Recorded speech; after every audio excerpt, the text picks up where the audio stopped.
आज के इस ऑनलाइन क्लास में सभी बच्चों का हार्दिक स्वागत और अभिनंदन है। हम जो कक्षा 12 के अंतर्गत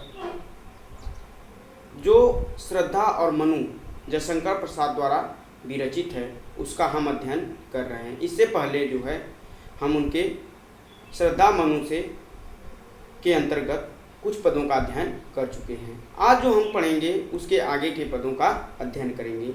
तो आगे देखते हैं। पहले ही बताया जा चुका है कि जो श्रद्धा और मनु का जो पाठ है, यह जो है कहानी जो है कामायनी से ली गई है। कामायनी महाकाव्य जो है जयशंकर प्रसाद द्वारा विरचित है और इस कामायनी महाकाव्य में देव संस्कृति और देव सृष्टि के विनाश के बाद मानव संस्कृति और मानवता के विकास की मनोवैज्ञानिक कहानी इसमें प्रस्तुत की गई है। चूँकि कामायनी जो है प्रसाद की सर्वश्रेष्ठ कृति है और इस पर उन्हें मंगला प्रसाद पारितोषिक पुरस्कार भी मिल चुका है।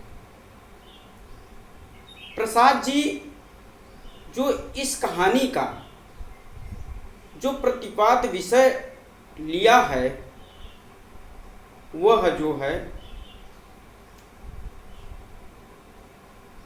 कभी जो कुछ साहित्यकार कहते हैं कि इसकी जो विषय है, इसकी जो प्रस्तावना ली गई है वह वेद से ली गई है, उपनिषद से ली गई है। लेकिन प्रसाद जी कहते हैं कि जो कामायनी का मुख्य प्रतिपाद्य विषय है वह शतपथ ब्राह्मण ग्रंथ से लिया गया है। शतपथ ब्राह्मण ग्रंथ के प्रथम खंड के 8वें अध्याय में जो है जलप्लावन की कहानी मिलती है। उसी जलप्लावन के माध्यम से जो है देव सृष्टि का विनाश होता है और मानव संस्कृति और मानवता का विकास होता है और उस विकास में जिनका महत्वपूर्ण योगदान है वह श्रद्धा और मनु है। तो उन्हीं प्रसाद द्वारा लिखे गए उसी में से श्रद्धा और मनु, जो श्रद्धा सर्ग से अवतरित है, उसी का हम अध्ययन कर रहे हैं। इससे पहले हम प्रसाद जी के गीत का भी अध्ययन कर चुके हैं और प्रसाद जी के द्वारा जो लिखित श्रद्धा और मनु है इसमें से भी कुछ पदों का अध्ययन कर लिए हैं। आगे हम पदों का अध्ययन करेंगे। देखते हैं। मृषण गांधार देश के नील रोम वाले मेषों के चर्म ढक रहे थे, उसका वपुकांत बन रहा था कोमल वर्म। प्रस्तुत जो पद है इसमें जो है श्रद्धा के वस्त्रों का वर्णन किया गया है। श्रद्धा किस प्रकार के वस्त्र को धारण की हुई है इसी का वर्णन जो है यहाँ महाकवि जयशंकर प्रसाद द्वारा किया गया है। देखते हैं। मृषण गांधार देश के नील रोम वाले मेषों के चर्म। प्रसाद जी कहते हैं कि मृषण माने होता है कोमल। प्रसाद जी कहते हैं कि श्रद्धा ने जिस वस्त्र को धारण किया है वह वस्त्र जो है गांधार देश में पाई जाने वाली नीले बालों वाली भेड़ों के खाल से निर्मित है और वह वस्त्र जो है इतना सुंदर, इतना कोमल है कि श्रद्धा के अंग पर अत्यंत सुशोभित हो रहा है। ढक रहे थे उसका वपुकांत बन रहा था वह कोमल वर्म। कह रहा है कि जो भेड़ चर्म से बने हुए जो उसके वस्त्र हैं उसके पूरे शरीर को क्या कर रहे हैं, ढक रहे हैं और इस प्रकार उन वस्त्रों के बीच में जो उसके खुले हुए कुछ अंग दिखाई दे रहे हैं, जो उसके अंग हैं उन वस्त्रों से पूरी तरह से ढके हुए हैं। बन रहा था कोमल वर्म और इस प्रकार जो है वह वस्त्र जो है उसके ऊपर अत्यंत सुंदर और आकर्षक लग रहे हैं। बन रहा था वह कोमल वर्म। वर्म माने होता है कवच। करें कि जो वे वस्त्र को धारण की हुई है वह वस्त्र जो है उसके शरीर के लिए कवच का कार्य कर रहे हैं। अर्थात कहने का तात्पर्य यह है कि जो भेड़ चर्म से बने हुए जो वस्त्र हैं वह श्रद्धा के शरीर पर अत्यंत सुंदर और उसके शरीर को सुरक्षा प्रदान कर रहे हैं। आगे देखते हैं पदों को। नील परिधान बीच सुकुमार, खुल रहा मृदुल अधकुला अंग, खिला हो ज्यों बिजली का फूल, मेघ बन बीच गुलाबी रंग। जो प्रस्तुत पद दिया गया है, इस पद में प्रसाद जी ने श्रद्धा के रूप सौंदर्य का वर्णन जो है प्रकृति के सौंदर्य से कर रहे हैं, इसी का वर्णन इसमें किया गया है। नील परिधान बीच सुकुमार, पर नील माने होता है नीला, परिधान माने होता है वस्त्र। कह रहा है कि भेड़ चर्म से बने हुए उस नीले वस्त्र को, जिसको श्रद्धा ने क्या किया है, पहना हुआ है, धारण की हुई है, वह अत्यंत सुकोमल यानी कि उस पर सुंदर सुशोभित हो रहा है। खुल रहा मृदुल अधकुला अंग, कह रहा है कि जैसे ही श्रद्धा उन वस्त्रों को धारण की हुई है, उन वस्त्रों को धारण किए जाने के बाद उसके अंदर से जो उसके शरीर के कुछ अंग दिखाई दे रहे हैं, उन अंगों को देखकर ऐसा प्रतीत हो रहा है, ऐसा आभास हो रहा है कि खिला हो ज्यों बिजली का फूल, मेघ बन बीच गुलाबी रंग। उन्हें देखकर ऐसा आभास हो रहा है, जो वस्त्रों को धारण, श्रद्धा जो वस्त्रों को धारण की हुई है, उन वस्त्रों से जो उसके जो शरीर कोमल अंग दिखाई दे रहे हैं, उन कोमल अंगों को देखने से ऐसा प्रतीत होता है, ऐसा आभास होता है कि मानो बादलों के समूह में जो है बिजली, जिस प्रकार बादलों के समूह में क्या होती है, बिजली चमकती है, ठीक उसी प्रकार बादलों के बीच में जो है बिजली के सदृश उसके जो कोमल अंग दिखाई दे रहे हैं, वह अत्यंत जो है उस अंधकार को क्या कर रहे हैं, हटा दे रहे हैं, और उसके रूप सौंदर्य को, उसके सुंदरता को जो है बिजली की भांति, बिजली के फूल की सदृश दिखाई दे रहे हैं। प्रस्तुत जो पद है, इसमें जो भाषा है खड़ी बोली है, अलंकार जो है उत्प्रेक्षा अलंकार है। बहुत बार यह परीक्षाओं में पूछा गया है कि नील परिधान बीच सुकुमार, खुल रहा मृदुल अधकुला अंग, खिला हो ज्यों बिजली के फूल, मेघ बन बीच गुलाबी रंग में कौन सा अलंकार है। तो प्रस्तुत पद में जो है उत्प्रेक्षा और रूपक अलंकार है। शब्द शक्ति जो है वह लक्षणा शब्द शक्ति है। आगे देखते हैं पदों को। ओ वह मुख पश्चिम के व्योम, बीच जब घिरते हो घनश्याम, अरुण रवि मंडल उनको भेद, दिखाई देता हो छविधाम। इसमें जो है श्रद्धा के रूप सौंदर्य का वर्णन किया गया है। ओह वह मुख पश्चिम के व्योम, कह रहे हैं कि प्रसाद जी कह रहे हैं कि जो श्रद्धा का लालिमा युक्त मुख है, जो लालिमा को धारण किए हुए उसका मुख है, उसे देखने पर ऐसा प्रतीत होता है कि जिस प्रकार पश्चिम दिशा में, पश्चिम आकाश में जब सूर्य क्या होता है, अस्त होता है, तो अस्त होते समय वह सूर्य जो है लालिमा से क्या होता है, युक्त होता है, वैसे ही उसके सदृश ही जो है श्रद्धा का वह मुखमंडल दिखाई दे रहा है। अरुण रवि मंडल उसको भेद, दिखाई देता हो छविधाम। कह रहा जिस प्रकार अस्त होने वाला सूर्य बादलों को चीरकर दिखाई देता है, उसी प्रकार जो है श्रद्धा का जो यह लालिमा युक्त मुख है वह अत्यंत सौंदर्यशाली है, अर्थात अत्यंत जो है शोभायमान हो रहा है। आगे देखते हैं। घिर रहे थे घुघराले बाल, अंश अवलंबित मुख के पास, नील घन सावक से सुकुमार, सुधा भरने को विदु के पास। जितने भी पद दिए गए हैं इसमें प्रसाद जी जो है श्रद्धा के रूप का वर्णन किया है, रूप सौंदर्य का बड़ा ही मर्मस्पर्शी वर्णन किया है। गिर रहे थे गुगुराले बाल, कहे कि श्रद्धा की जो बाल हैं वह सुंदर और गुगुराले हैं। अंश अवलंबित मुख के पास, और वह उसके बाल जो हैं मुख के पास से होते हुए उसके कंधों पर क्या कर रहे हैं, गिर रहे हैं। अंश अवलंबित मुख के पास, अंश माने होता है कंधा। कह रहे कि श्रद्धा के जो बाल हैं वह सुंदर और घुघराले हैं, और उसके सुंदर और घुघराले बाल मुख के पास से जो है कंधे पर गिर रहे हैं, यानी कंधे पर लटके हुए हैं। नील घन सावक से सुकुमार, सुधा भरने को विदु के पास।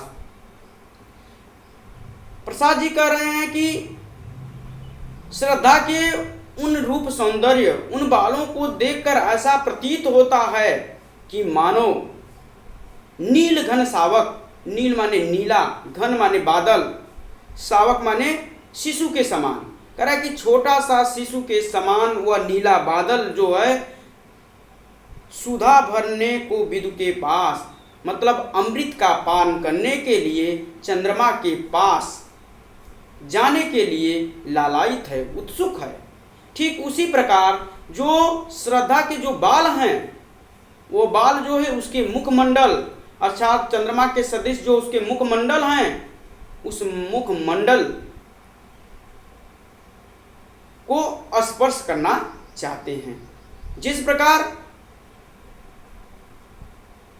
छोटे से घने बादल, जो शिशु के सदृश घना छोटा सा नीला बादल है, वह बादल जो है अमृत का पान करने के लिए मानो जो है चंद्रमा के पास जाने के लिए क्या है, उत्सुक है। ठीक उसी प्रकार उसके बाल, श्रद्धा के बाल भी उसके चंद्रमा रूपी मुख के पास आने के लिए उत्सुक हैं।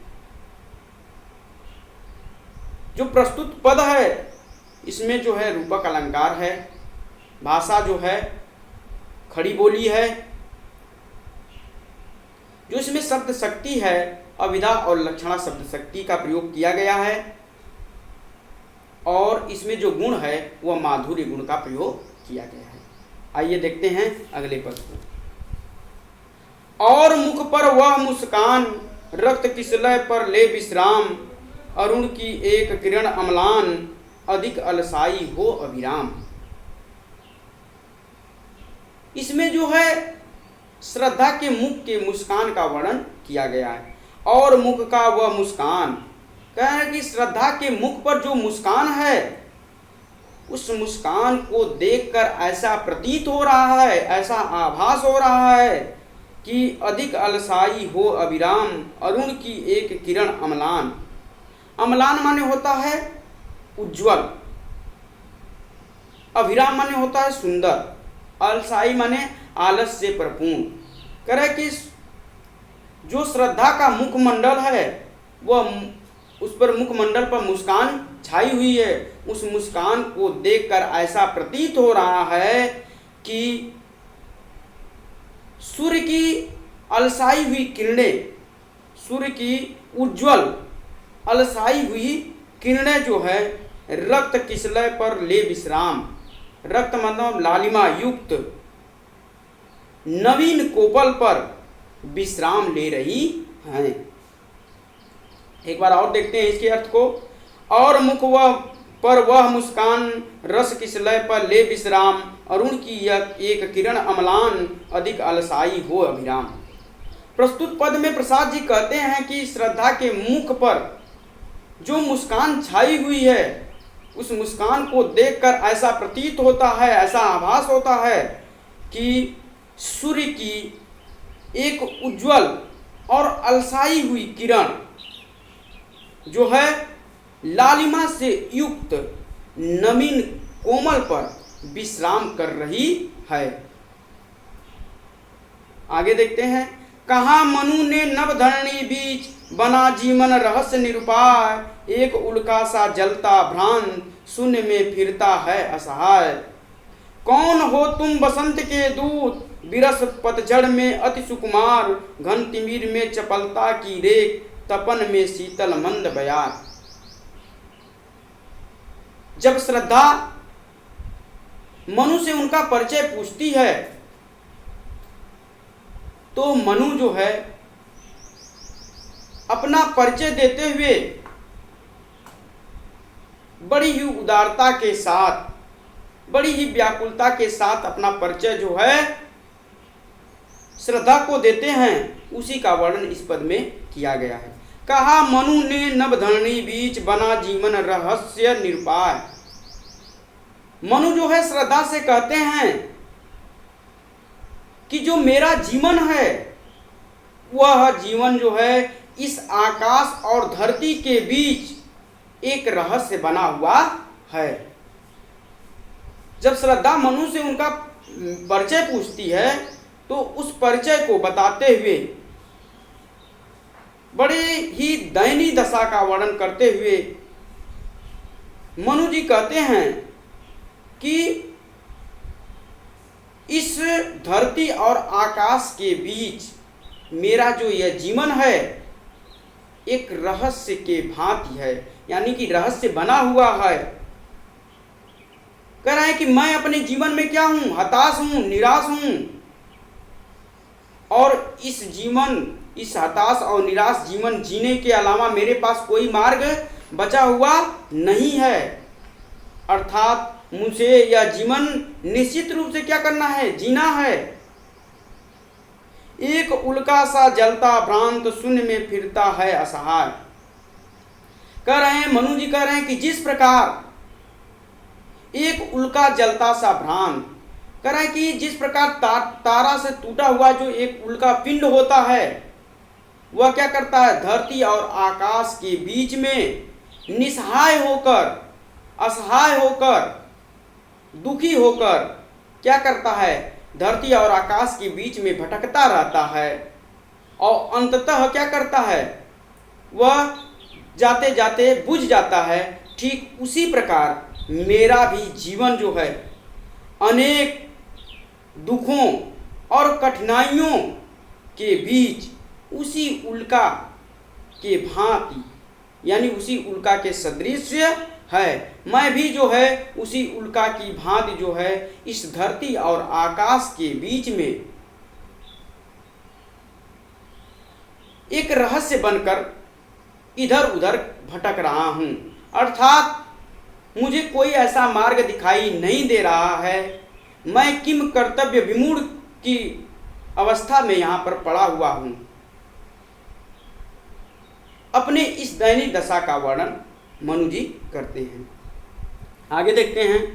कौन हो तुम बसंत के दूत, विरस पतझड़ में अति सुकुमार, घन तिमिर में चपलता की रेख, तपन में शीतल मंद बयार।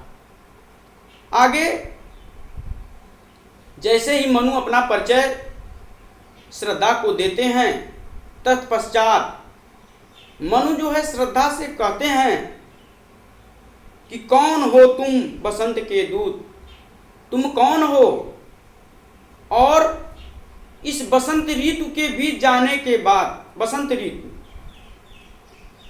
करे कि तुम कौन हो जो पतझड़ ऋतु के व्यतीत हो जाने के बाद जैसे ही बसंत ऋतु का आगमन होता है और उस बसंत ऋतु के आगमन से चारों तरफ क्या होती है, हरियाली छा जाती है। उसी प्रकार तुम मेरे इस निराश और हताश जीवन में उसी बसंत की भांति हरियाली लाने वाली तुम कौन हो। घन तिमिर में चपला की रेख, तपन में शीतल मंद बयार। करे घन तिमिर, घन माने होता है बादल, तिमिर माने होता अंधकार। करा कि जिस प्रकार अंधेरे बादल में बिजली की जब एक रेखा चमकती है तो चारों तरफ क्या होता है, प्रकाश हो जाता है और चारों तरफ दिखाई देने लगता है एक क्षण के लिए।